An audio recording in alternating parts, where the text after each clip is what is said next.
What up? Screen looking mighty fucking clear right now, bro. Holy shit. I don't know why that is. Anyway, welcome back to ACS Universe Daily. Of course, I'm ACS. It's Monday, so start to the week. Fair warning, it's fucking storming. If you saw what happened to me on amateur hour last night, the power went out. So if that shit happens, I'll see y'all tomorrow. The power go out, your boy ain't coming back today. But anyway, got some stuff to talk about, a little couple things. Obviously, you saw the thumbnail. Barbie hit $1 billion. 2 weeks, bro. 2 weeks. Billi. New Ahsoka posters came out. I just saw literally like minutes before I was about to go live. It's like 20 minutes ago, pretty much, that Marvel's some of the visual effects workers they voted to unionize. So yeah, we'll see what comes with that, right? We already know about that stuff. We heard about that shit in the recent history of they just overworked and underpaid, and so now I guess they're doing something about it. I mean, I don't know. We'll read a little bit about that and stuff. But how y'all doing, man? How was y'all's weekend? Mine was pretty dope, except for the whole fucking the sky is falling type shit, storming and everything. I think I thought it was through yesterday, and then right after me and Dave talked about it on Amateur Hour, which you can find on Dave's Twitch channel, and you'll be able to find it on this YouTube channel probably in the next coming days or whatever. But let's see.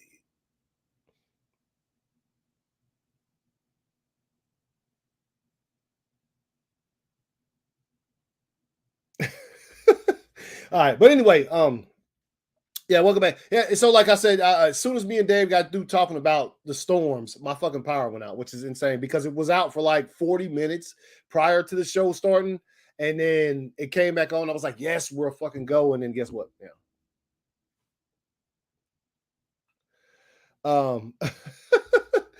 But anyway, let me get my stuff started. Let's go. You already know what it is. Hey. What up, homie? What's good, bro? Just started, man. I just saw your message. I'll see what I can do. Let's see.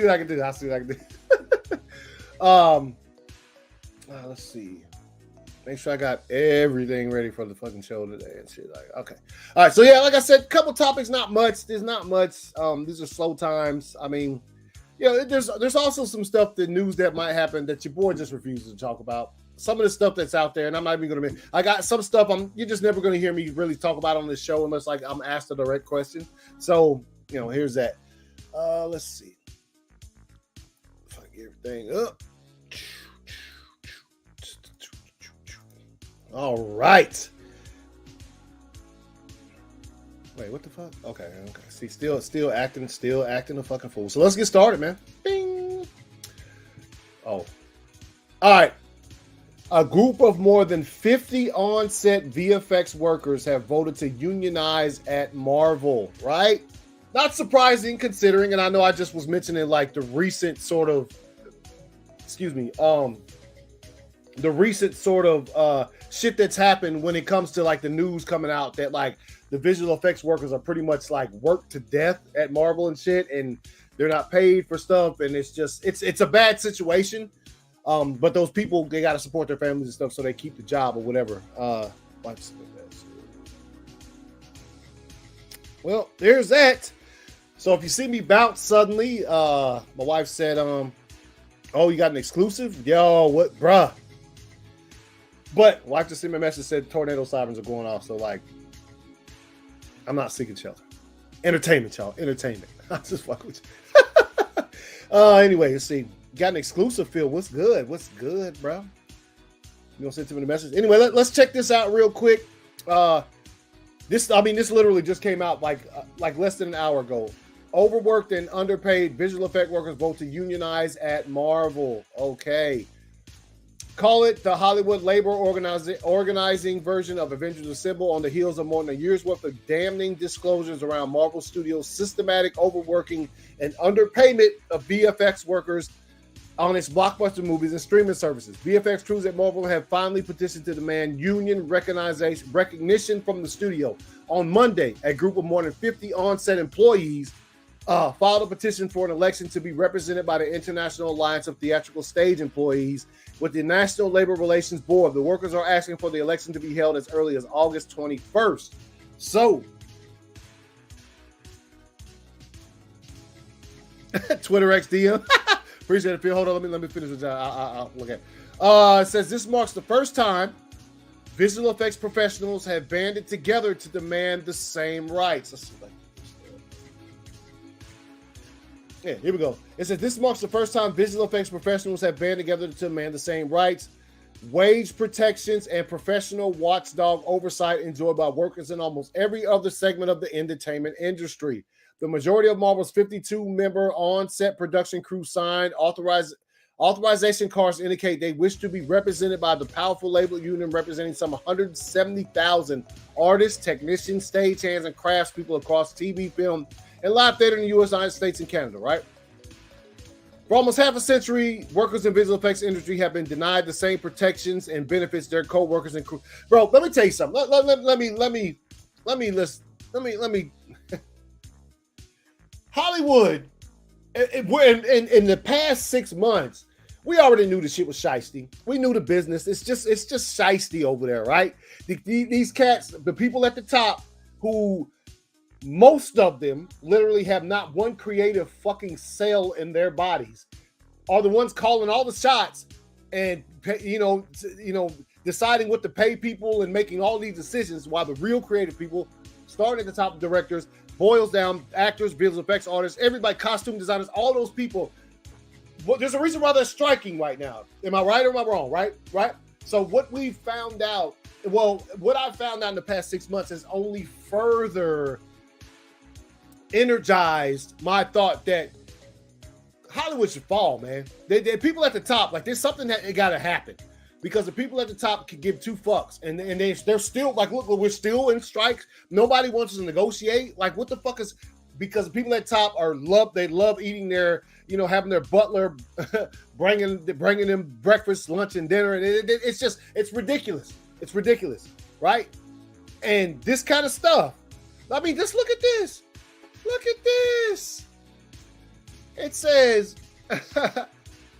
visual effects industry have been denied the same protections and benefits. So visual effects, they just don't give a fuck about them. Yo, make sure that Kong looks fire when he punches Godzilla. We ain't gonna pay you for it, but it is what it is. Hold on. So look at this. Yo, what is that, man? Hold on. What is that, man?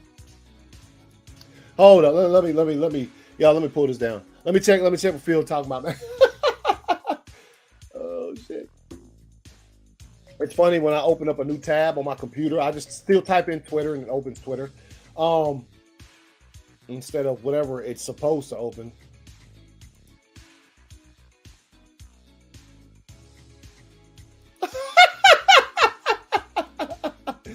Hey man. Real talk, Phil. Real talk. The reverse flash of the DCU has been revealed to be the snake himself, Jeff Johns. Just doing it. Hey, I appreciate it, man. I appreciate it. I appreciate it, homie. This is hilarious. This is funny. The reverse flash. That's him. That's him. I mean, at this point in time, I don't know if the dude has any more fans left. And it's always crazy, because you can always go back and be like, yo, the dude could write some fire though. He could. He's still snake in the grass though. Still not good people. Jeff Johns is still not good people. The ball cap is still not good people. So there's that. Appreciate that, Phil. Appreciate that. Oh man. But my wife said we got cows. Yeah. Hopefully we ain't got shit. That's what if I'm really being honest. But anyway, so yeah, with the Marvel stuff, with this right here, like this is what do you expect? What do you expect? There's going to be a point in time, and I know the past decade, we've already seen the top of Hollywood take a hit when it came to the Me Too movement and shit, right? Like, a lot of these women who were like having to like do undesirable acts to get roles and shit. That's just a small part of it. There was more in there. Don't let me boil it down to something like that. But they were having to do these things to get roles and were mistreated. And we saw it. They start speaking up, bro. It's gonna keep going down until a point comes where, like, These cats, and if it means that we got to go a year without getting fire new movies, then guess what? We got to go a year without getting fire new movies, bro. As long as these people get paid. Hollywood gonna learn. They gonna learn, bro. They gonna learn today. I ain't gonna say today. It's gonna take some time because they still some cocky bastards. They gonna learn, though. They gonna learn. I think they're gonna get theirs in a major way. And this is just another fucking piece of, yo, we ain't gonna stand for this shit no more. Okay? So who knows? Who knows? Let's move on. It's the same thing. Yeah, Vulture. Yeah. So yeah, that's bruh. People they're tired of it, man. They get tired of it. And you're seeing it, man. They're striking right as we speak, right? DC Universe, Zack Snyder's DC movies were very profitable for Warner Brothers, according to former studio exec Greg Silverman. Let's take a look, man. Let's take a look at this here. Now, DC exec debunks claim about Zack Snyder's movies' profitability. Look, we know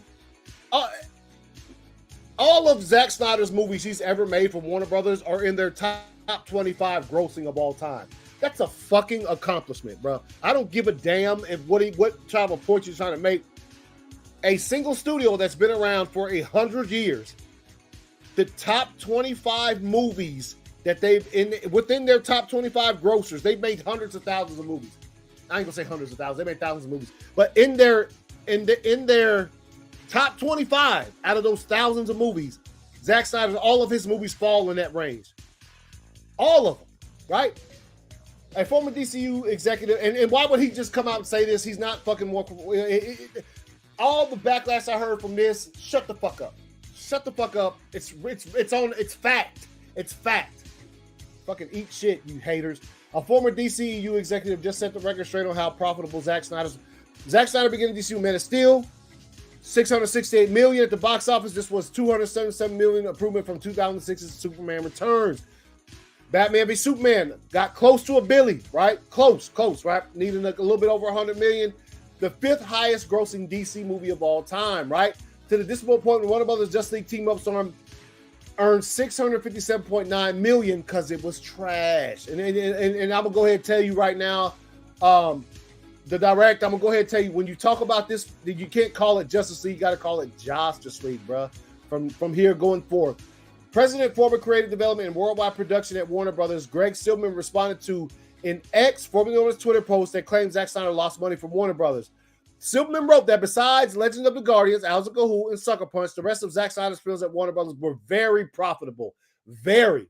Shut the fuck up, haters. Get out of here.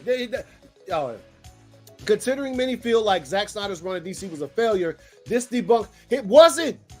People just didn't like him there. There were some haters in the booth. There were some ball caps up there that I just brought up on the screen that probably gonna melt my second screen for bringing that shit up. All right? That dude saw who. Nah. Hey, I feel you, man. Hey, what? Oh yeah, I feel you. Uh-oh. Comment will go down. Okay, I got a problem. I gotta fix that shit. Anyway, so yeah. Not true, and I can get it. Owls of Gahul, and I love those two movies, by the way. Love them. I can understand why they didn't make money at the time. Like animated films were doing good. It just depends on what it was. But this was more of an adult animated film, and it's violent as fuck. It's fire. And then obviously Sucker Punch, not an IP that was previously released. It was an original thing, and I love the movie. But like I said, it's a hard sell sometimes, even though the visuals in the trailer for that movie were absolutely fucking incredible. I don't understand how that shit didn't make money. But anyway, let's move on. Let me close that one because that shit's slowing shit down. Yeah, very profitable, very. I think if I have like... So, under Snyder and Company, the DCEU was meant to have Darkseid, Legion of Doom, Zoom, the new and old gods. Beyond that, we were going to have movies with directors collaborating to build a connected universe. But Warner Brothers said, nah, bruh. They did, because check this shit out. Talked about it last night on Amateur Hour and shit, right? The Flash movies would have been particularly important to the DCEU. However, because of a plan to introduce a classic DC villain, Eobard Thawne, all right, so Rick's movie was laying the groundwork for Zoom as the big baddie of the DC universe, Oliva says. This is from Jay Oliva, Slay Oliva. He's fired. We all know him. It was Professor Zoom pulling the strings because he had come from the future to basically fuck with Barry. In the Flash movie, Zoom would be the villain in the background, but also in the ancillary other films, you would see some of the influences of Zoom on the rest of the Justice League movies, like in their separate movies or whatever. This all would have come to a head in a Flashpoint movie, which Zack Snyder revealed previously at a 2019 fan screening, would have wrapped up his Superman-focused saga and served as a reboot for the entire franchise. So Zack was just like, yo, let me borrow all this for a minute. I'll put this whole universe together, and in a few years it'll be done. Then you can do whatever the fuck you want to do after that. Just let me borrow it for just a second, homie. Right? Let me borrow it, cuz. And they didn't do it. So we all know this never happened. We all know that never happened, and it's a fucking shame, because here's some more about it right here. When you start talking about, oh, I can't see that tweet now. Damn, that's fucked up. Did they block me? All right, let's see. All of this stuff that was in this, the storyboards that you could find in Project Justice League, that shouts out Nicotina, Zebra Fett, and all those guys for bringing that shit to life. Your boy Voices, dead shot in that shit. You know what I'm saying? So look for that, and you'll see like stuff like this that's sort of in the storyboards when it comes to the Riddler and the anti-life equation and all of that kind of shit. Check out Project Justice League, man. Just search it on YouTube. You'll find it. It's fire. But anyway, that's what this stuff is talking about. And look. I like that. Look what you did. And this is the perfect picture for that entire situation, because it just says, look what you did. It's like, yo, like, Warner Brothers, look what you fucked up. So yeah, but it's making the rounds again at like the funniest time. Yeah, dude. Yeah, it is making it time. Yeah, I love it. I love to see that it's come back around at this point in time, because it's incredible. Shut up. Somebody got to come in and shit sound like ass. Shut up. All right, anyway, let's move on.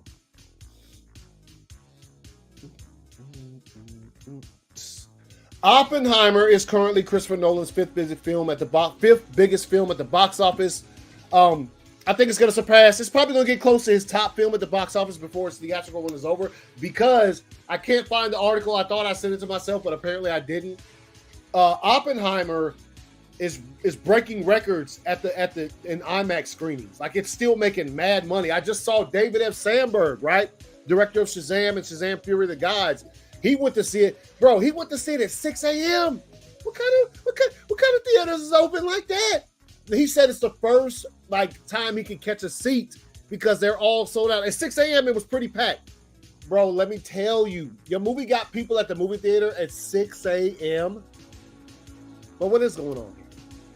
I didn't even know the fucking movie theaters were open that early. But we have it here. Oppenheimer is currently Christopher Nolan's fifth biggest film at the box office, and I think it's going to get closer to the top, man. Close to the top, bro. Close to the top. Let's move on. Oppenheimer's fire. If you haven't seen Oppenheimer, I don't know what the fuck to tell you, man. I don't know what to tell you. Masters of the Universe.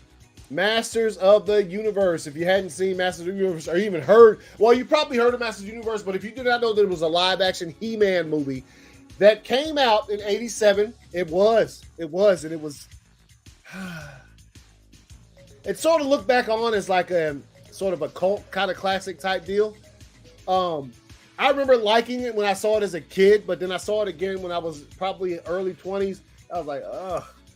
Frank Langella's Skeletor, fire, bro.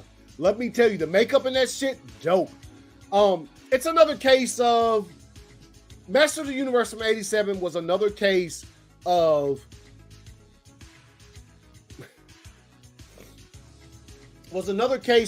from way back, people not just using the source material. The source material is right there. Let's do live action He-Man. Just do it. Instead, they wanted to make it like just something different, add these characters in, and it was when you had the source material, the He-Man was still out back then. It was still relevant, right? It's still relevant now, but you understand what I'm saying. Just do that. Just do that. Just do He-Man, the cartoon on live action screen instead.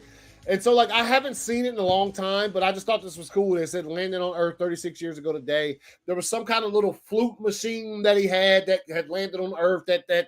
It's. If you're a big He-Man fan, I'm sure you've seen this movie. If you're a big He-Man fan and have it and you watch it, you're probably going to be sort of I don't know. It's not He-Man, bruh. It is, but it's not. But that's why they decided not to call it He-Man and the Masters of the Universe. They just called it Masters of the Universe because it's not. There's very little He-Man that you would recognize from the cartoon, right? So there's that. Y'all give me just a second. I'll be right back.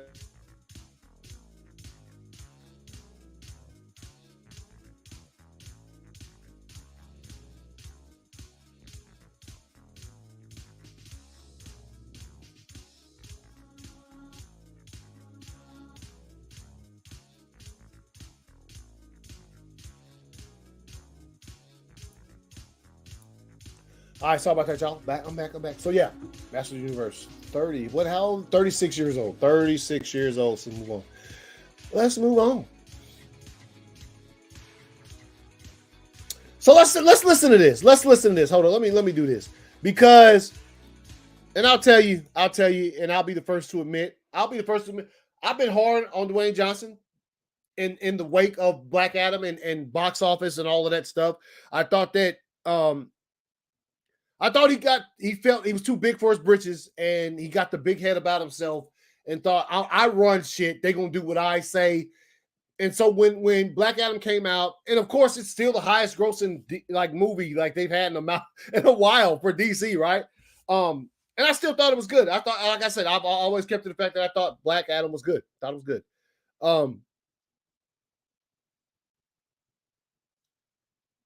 Thought my wife was calling me. But anyway, I thought it was good. I thought it was a good movie. The good comic book film, right? I thought the suit was fire. VFX was dope. I like the way he floated around. There's things I like about it, right?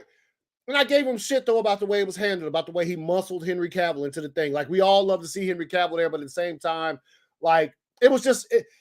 the whole ordeal came off as I felt like Dwayne Johnson thought he was better than the studio, better than all of it, bigger than the character of Black Adam.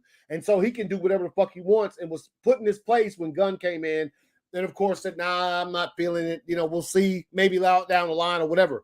But since I've backed off of that just a little bit, since I've heard things come out, things of that nature. But I didn't like the stuff he did afterwards, right? Right after Black Adam came out, the box office wasn't good. He had to come in and justify, well, we did do this much money and we didn't. I was like, bro, who does that? Like, actors normally don't do that about their movies, whether they're successful or whether they fail. So he looked desperate in those times. I was like, man, Dwayne, come on, bro.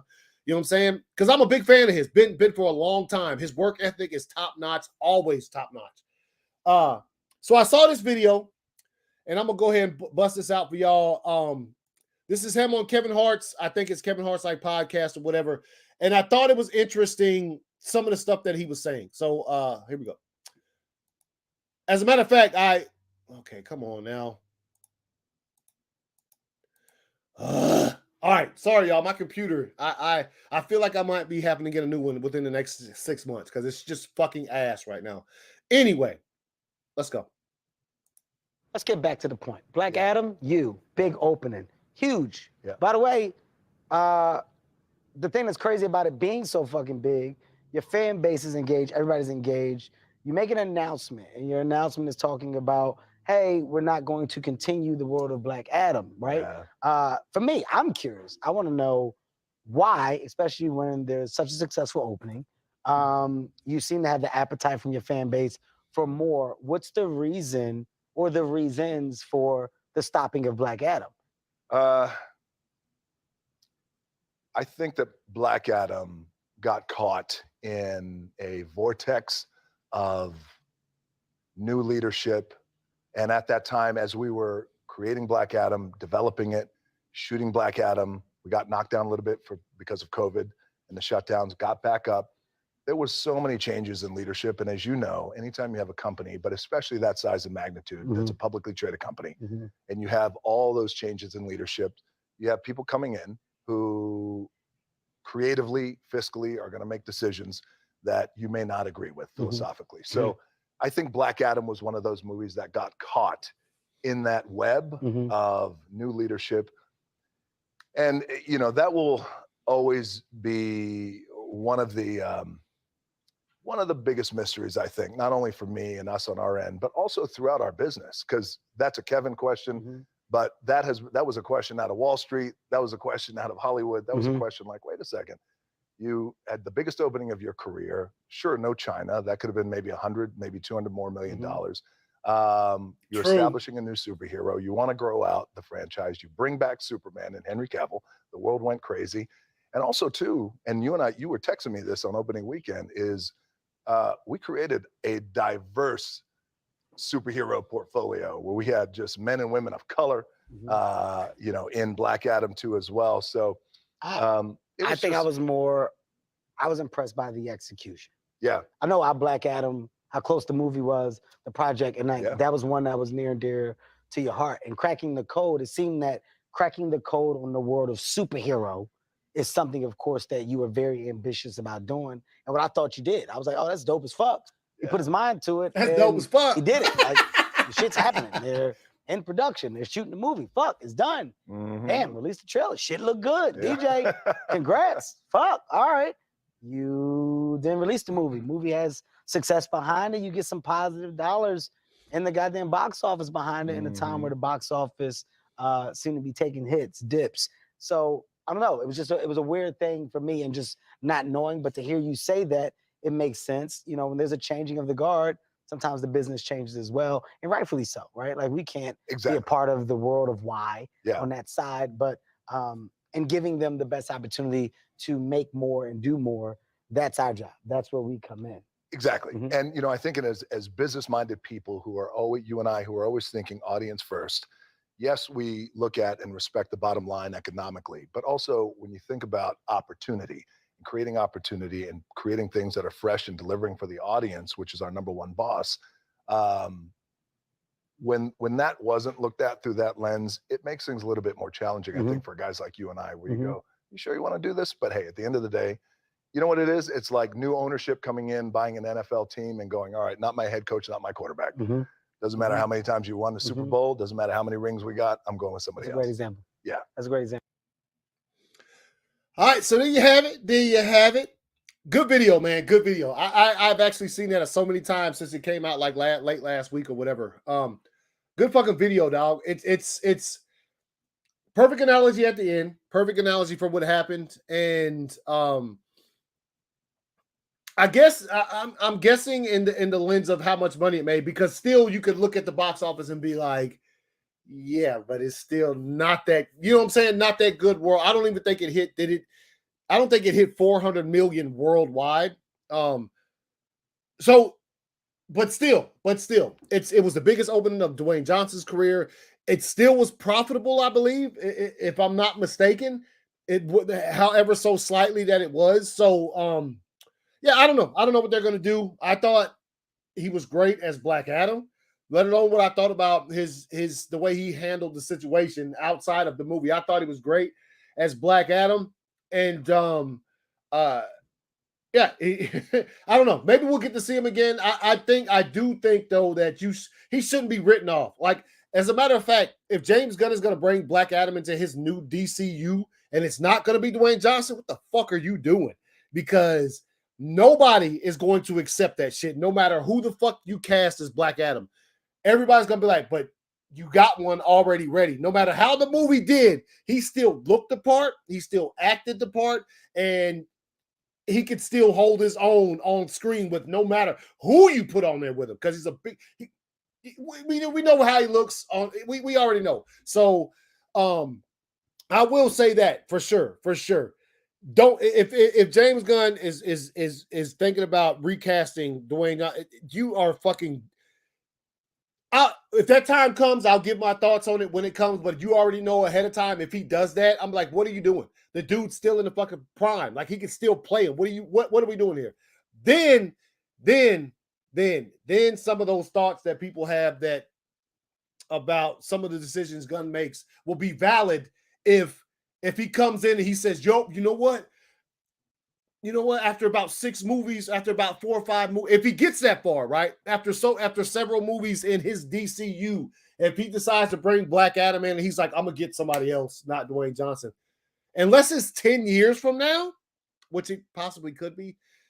But you know what? I still think The Rock's going to look like that in 10 fucking years. Like I said, work ethic is fire, dude.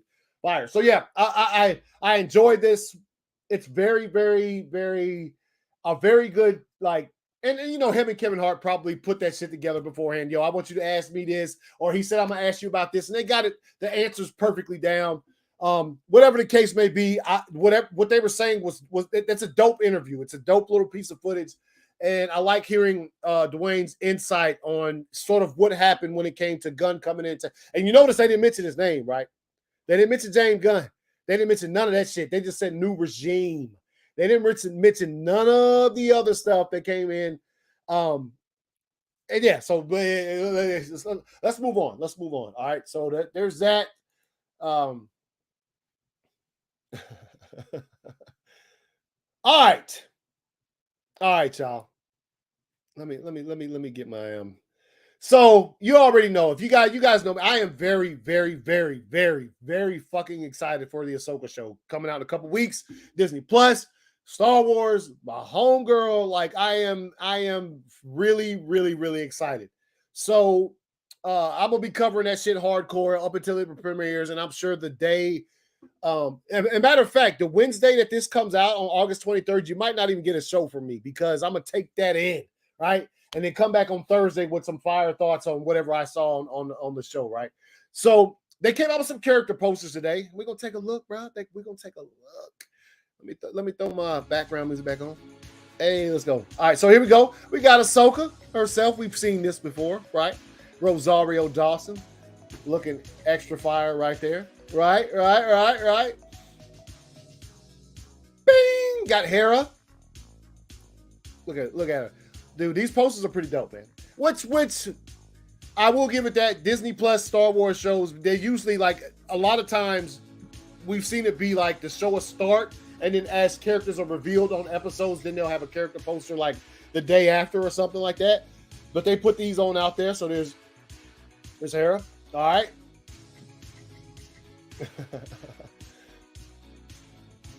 Oh, never mind. That was Sabine. So yeah. So this is Hera right here. My bad. I feel like a dumbass for that shit. Anyway, look at her poster. Threw her on the thumbnail because she's looking mad hot right there. You know what I'm saying? Let's keep going, man. This show is going to be amazing. Yes, it is indeed. Let's go to Ahsoka's page because there's some more on there, dude. We'll take a look at that in a second, bro. You know what I'm saying? All right, we got those. Right. Here we go. Balin right here. Balin Skull is the name. There you go. Right there. Shouts out. Rest in peace. You know what I'm saying? Let's see. Keep going. What's her name? Was it Shin Hati? No, that's not. Yeah, that's it. Shin Hati. Ahsoka, looking good, looking dope. All these posters looking dope. And this is Morgan Elsbeth right here. Here we go. I'm sorry if I'm fucking these names up. Your boy didn't really want, like, I've seen the Clone Wars and all that shit, like, sparingly, but bro.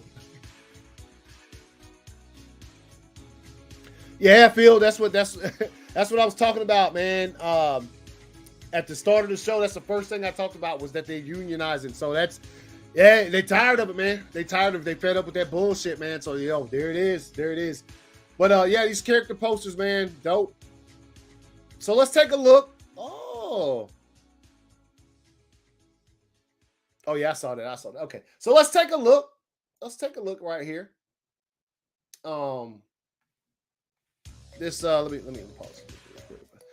Ahsoka little teaser that they put out last week. It came out like, I think it was last Thursday evening or Friday morning, and I didn't get to catch it, but let's check it out, man. Let's check this out. There's so few Jedi left. Bruh. She's coming. Our enemies are multiplying. The galaxy is not safe. I could use the help. It's now or never. Once a rebel, always a rebel. Hunt them down. This is where it gets interesting. Get ready. Ready.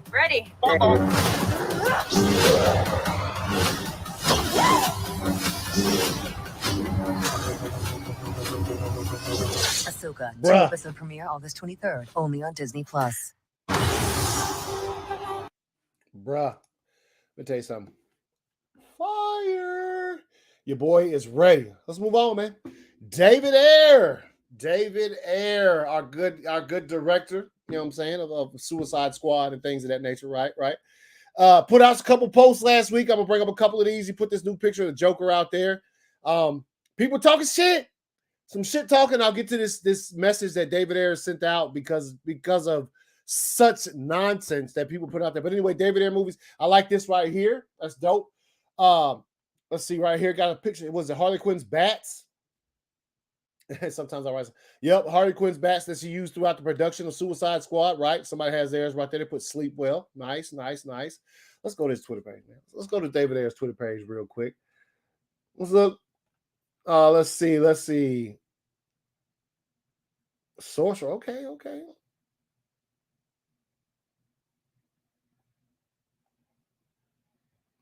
Yeah, this is dope. That's some behind the scenes from Fury. If you ain't never seen David Ayer's movie Fury, I don't know what the fuck to tell you. That shit's fire. Let's see.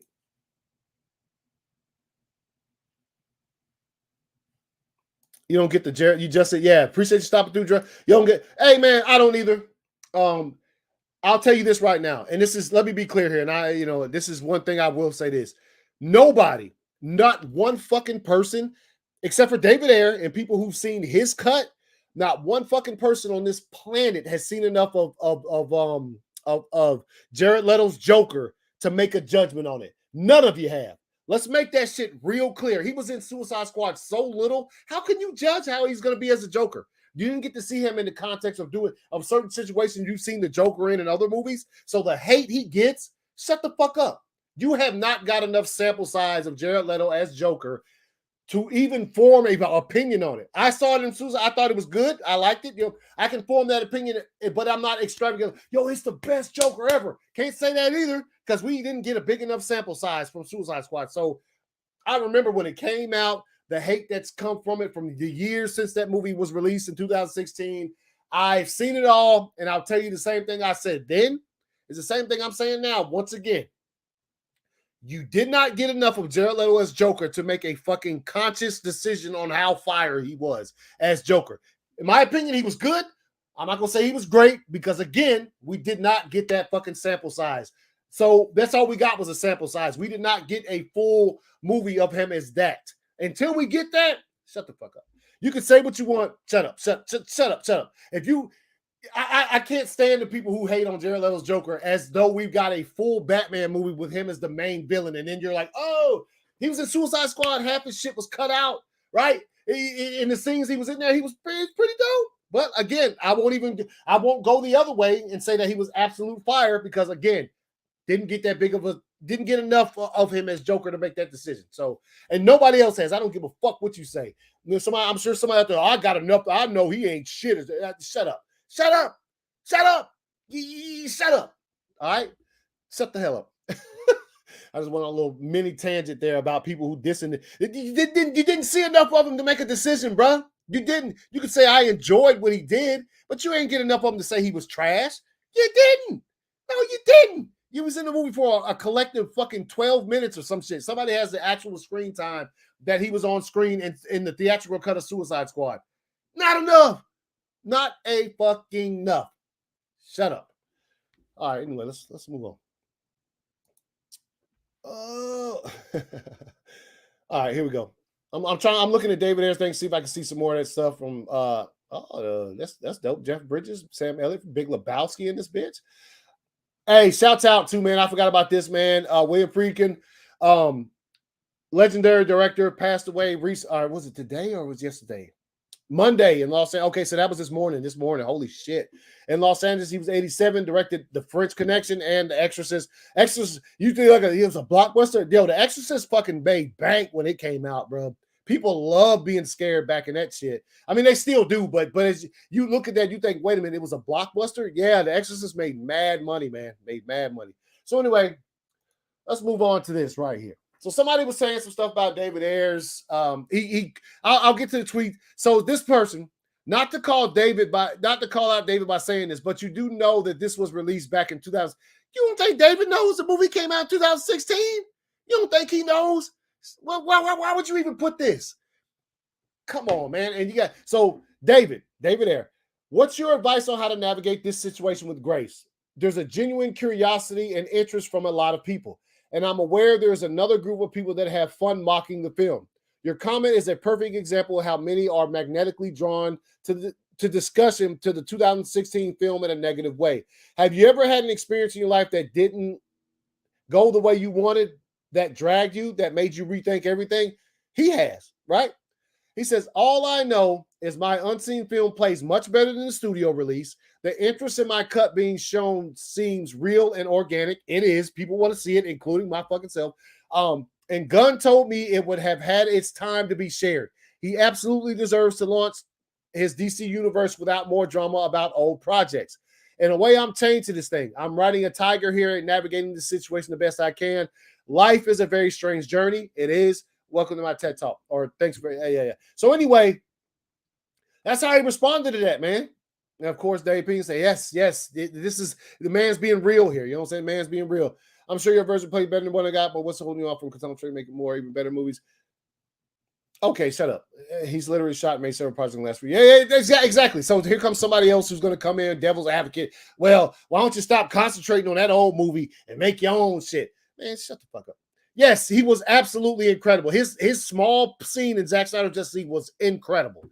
Incredible, man. It's one of the most memorable scenes from Zack Snyder's Justice League, literally. Like, you can't even. So there's David Ayer clapping back at some people. David Ayer, I hope they release your cut, bro. We need it. And you know what? I still enjoyed the 2016 theatrical cut of it.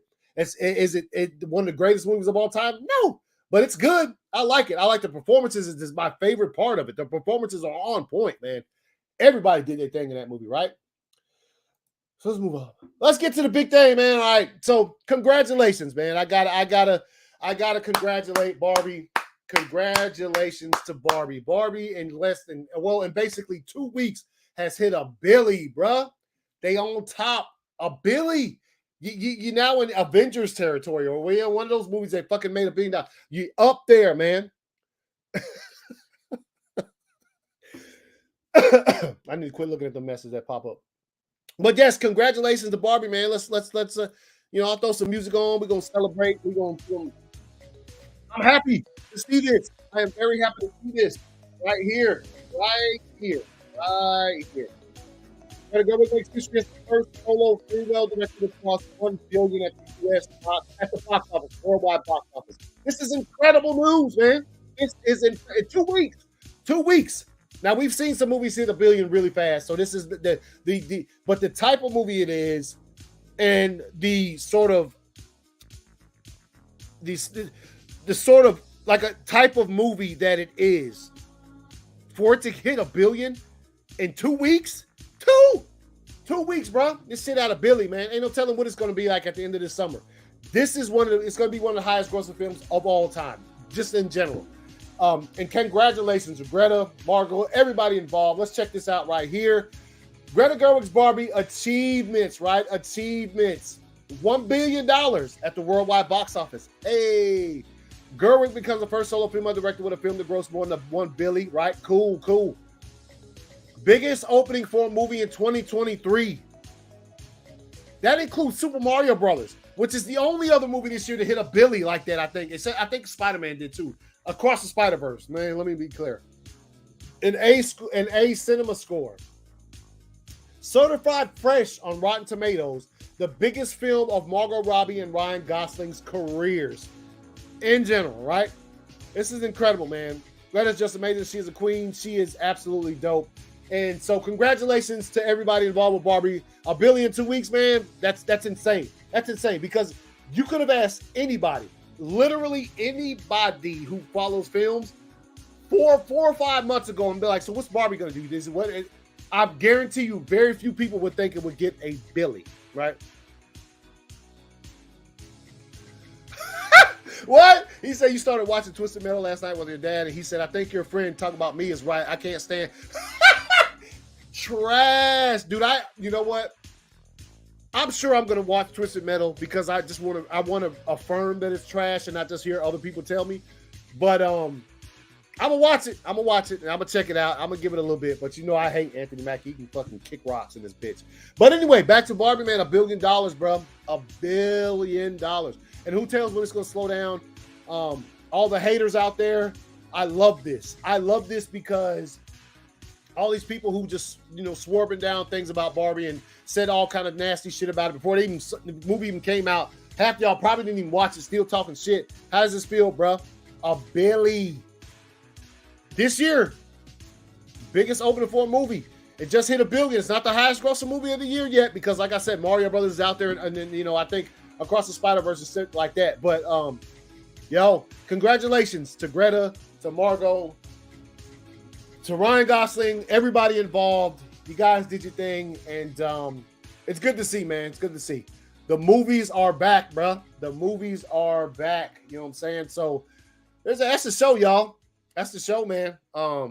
Let me make sure I ain't got no message from people talking about, hey, yo, something just happened or whatever the case before I bounce from this bitch.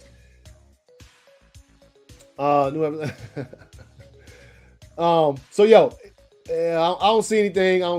Also, if anybody out there can find out when Indiana Jones and the Dial of Destiny is like coming out like a box set with all the movies, like a big old fucking absolutely epic set, let me know, because I've been searching. I want to know when it's coming so I'm prepared so I can pre-order that thing and sort of, because I'm sure they're going to have fire versions, box sets or whatever. Also, your boy got a new, I hate the face on this statue, but it's a fucking dope. Right now, McFarlane, I'm gonna need you to release a Wonder Woman one because I need a Trinity, bro. I got the Superman, I've got a Batman one that's sitting back there, that's not on display right now, and I need a Wonder Woman statue, man, at a good price point. I think these are like, they run like $40 or some shit like that. So, yeah, got my ticket for Blue Beetle. Your boy is Recty. We watching Blue Beetle a week from this Thursday. You know what I'm saying? 2:00 p.m. I am prepared, y'all. I am prepared. So again,